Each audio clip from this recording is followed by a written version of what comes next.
আর বাসন্তীতে যেভাবে তাণ্ডব চলছিল, বারবার প্রশ্ন উঠছিল পুলিশ কোথায়, কিন্তু শুনানি কেন্দ্রে তাণ্ডব আর মাইক হাতে দেখা গেল তৃণমূল নেতাকে। কেন? বিতর্কের মুখে নিজেকে বিএলএ 2 বলে দাবি করছেন বাসন্তীর তৃণমূল নেতা।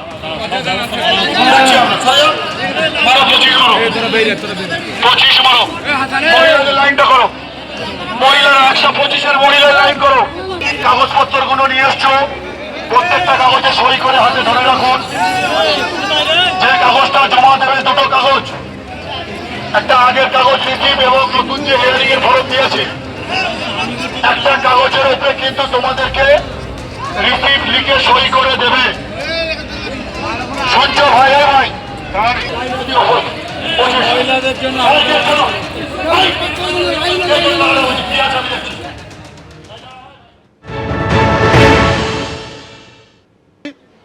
আজকের যে ঘটনাটা ঘটেছিল, একটা টাইমের মিস্টেকের জন্য কিছু বিক্ষিপ্ত ঘটনা এখানে ঘটেছিল। তারপরে আমরা আসার পরে পুনরায় শান্তিপূর্ণভাবে পুলিশ প্রশাসনের সহযোগিতায় আবার মানুষ হিয়ারিংয়ে উপস্থিত হয়েছে। ভেতরে প্রবেশ করতে পারে, নিয়ম তো নিয়ম কোর্ট তো কালকের রায় দিয়েছে, বিএলএ 2 যারা আছে তারা থাকতে পারবে। বিএলএ 2, আমি বিএলএ 2 এর মধ্যে আছি। আপনার নাম রয়েছে? নাম আছে, নিশ্চয়ই আছে। বিএলএ 2 তে নাম থাকলো না থাকলো বড় কথা নয়, মানুষের পাশে আমরা থাকবো। স্বাধীনতার পর 8 বার এসআইআর হয়েছে। নবমতম এসআইআর কে ঘিরে নৈরাজ্য তৃণমূলের। অবৈধ অবরোধ, বিজেপির ক্যাম্পে হামলা, চারিদিকে সন্ত্রাস চালাচ্ছে তৃণমূল। ধুবুলিয়ার সভায় সরব হয়েছেন শুভেন্দু অধিকারী। সুপ্রিম কোর্টের রায়ে প্রমাণিত হয়েছে কমিশন বিজেপির দলদাসের কাজ করছে। পাল্টা কটাক্ষ কুণাল ঘোষের। এই এসআইআর কে কেন্দ্র করে তৃণমূল কংগ্রেস গোটা রাজ্য জুড়ে নৈরাজ্য তৈরি করছে। প্রত্যেক দিন বিডিও অফিসগুলোতে হামলা, আগুন লাগানো, অবৈধ পথ অবরোধ, বিজেপির ক্যাম্পে হামলা এবং বিভিন্ন ভাবে এরা নৈরাজ্য করছে। আজকেও সন্দেশখালী থেকে গোসাবা চারিদিকে হামলা আর সন্ত্রাস হয়েছে। হ্যাঁ, কিছু কিছু আমাদের হিন্দু লোকজন, সাধারণ লোকজন, ভারতীয়দের অসুবিধা হচ্ছে, তাদের হিয়ারিং এর নোটিশ হচ্ছে। এর জন্য দায়ীকে আমি বলবো ইলেকশন কমিশন দায়ী নয়, দায়ী হলো মমতা বন্দ্যোপাধ্যায় নেতৃত্বাধীন টিএমসির প্রশাসন। সাধারণ মানুষ, গরিব মানুষ যারা একটু আইন কানুন একটু সহায়তা দিলে ভালো হয়, বিএলএ 2 কে সঙ্গে নিতে দেবে না।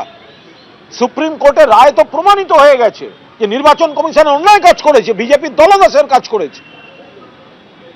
ফলে এই গোটা জিনিসটার জন্য দায়ী নির্বাচন কমিশন আর বিজেপি। ওরা চাইছিল বাংলার মানুষকে খেপিয়ে অপ্রীতিকর পরিস্থিতি সেই সুযোগে ওদের দালালদের দিয়ে করাতে, তাতে ওদের রাজনীতি করতে সুবিধা হবে। বাংলার মানুষ ঠান্ডা মাথায় এগুলোকে সামলেছে। আর এখানেই বিভিন্ন মহলে প্রশ্ন উঠছে যে একের পর এক শাসক দলের নেতাদের এই হুমকি, হুঁশিয়ারি কি কোনোভাবে এটা প্রশ্রয় দিচ্ছে এই নির্বিচারে ভাঙচুর, হামলা? দেখুন, সুপ্রিম কোর্ট কড়া বার্তা দিয়েছিলেন। তার আগেও আমরা দেখিয়েছিলাম যে বাসন্তী এবং ফারাক্কা এবং চাকুলিয়ার ছবি, তারপর বাসন্তী এবং সন্দেশখালীর ছবিটা দেখুন, অর্থাৎ ছবিটার বদল হলো না। ফারাক্কায় বিডিও অফিসে তাণ্ডব চলল তৃণমূলের বিধায়কের উপস্থিতিতেই। চাকুলিয়ায় শুনানি কেন্দ্রে ভাঙচুর হলো, গান্ধী মূর্তি ভেঙে দেওয়া হলো। আর সুপ্রিম কোর্টের কড়া বার্তা, যেখানে রাজ্য পুলিশের ডিজিকে নিশ্চিত করতে হবে আইন শৃঙ্খলা এবং মানুষের সুরক্ষা, তারপরও সন্দেশখালী এবং বাসন্তীতে অবাধে চলল এইভাবে তাণ্ডব। এসআইআর নিয়ে অনুব্রত মণ্ডলের নিশানায় বিজেপি। ভাবছো ভোটারদের বাদ দিয়ে জিতে যাবে? দলটা তৃণমূল কংগ্রেস। হুঁশিয়ারি অনুব্রত মণ্ডলের। তোমরা ভাবলে আমরা চুরি করব, ম্যাক্সিমাম লোককে ভোটার থেকে বাদ দিয়ে দেবো, এক একটা বিধানসভায় 30,000, 40,000, 50,000 ভোটার বাদ দিয়ে তোমরা জিতে যাবে না? আর আমরা আঙুল চুষবো? আঙুল চুষতে আসি নাই, দলটা তৃণমূল কংগ্রেস। এবিপি আনন্দ, এগিয়ে থাকে, এগিয়ে রাখে।